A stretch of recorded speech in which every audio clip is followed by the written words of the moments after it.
నేను అతని బర్త్డేకి గిఫ్ట్ కొంటాను. నువ్వు అద్భుతంగా ఎక్స్‌ప్లెయిన్ చేసావు కానీ నాకు అర్థం కాలేదు. ఆమెకు జాబ్ వచ్చింది. సో, ఇలాంటి టైప్ ఆఫ్ సెంటెన్సెస్‌ని మనం ఈరోజు గెట్ అనే ఒక వర్బ్‌ని యూజ్ చేసి ఏ విధంగా సెంటెన్సెస్ ఫ్రేమ్ చేయాలో ఈ షార్ట్ ద్వారా తెలుసుకుందాం. గెట్ యొక్క 3 వర్బ్ ఫార్మ్స్ వచ్చేసి వి1 గెట్, వి2 గాట్, వి3 గాట్. సో, అమెరికన్ ఇంగ్లీష్‌లో గాట్ అని ఉంటుంది. మనం British English get, got. So, మనం ఇప్పుడు ఎగ్జాంపుల్స్ చూద్దాం. నేను అతని బర్త్డేకి గిఫ్ట్ కొంటాను.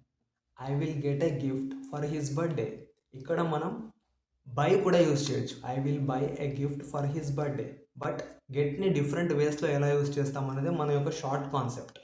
So, next sentence. నువ్వు అద్భుతంగా ఎక్స్‌ప్లెయిన్ చేశావు కానీ నాకు అర్థం కాలేదు. You have explained it beautifully but I don't get it.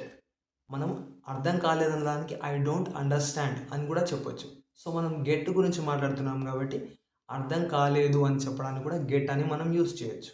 You have explained it beautifully but I don't get it. So, last example. ఆమెకు జాబ్ వచ్చింది. She has got the job. ఇక్కడ ఆమెకి రిసీవ్ అంటే తీసుకుంది. జాబ్ అనేది వేరే వాళ్ళ నుంచి తీసుకుంది. ఇక్కడ రిసీవ్ అనే కాంటెక్స్ట్‌లో కూడా మనం గెట్ అనేది యూజ్ చేస్తాం. ఇక్కడ మీకు question. I will get a gift for my father. So, ఇక్కడ మీరు చెప్పండి. ఫాదర్ నాకు గిఫ్ట్ ఇస్తున్నాడా? లేకపోతే నేను ఫాదర్‌కి గిఫ్ట్ ఇస్తున్నానా? దీన్ని మీరు కామెంట్ చేసి చెప్పండి. Finally please do support by liking, sharing and subscribing the channel. Thank you for watching.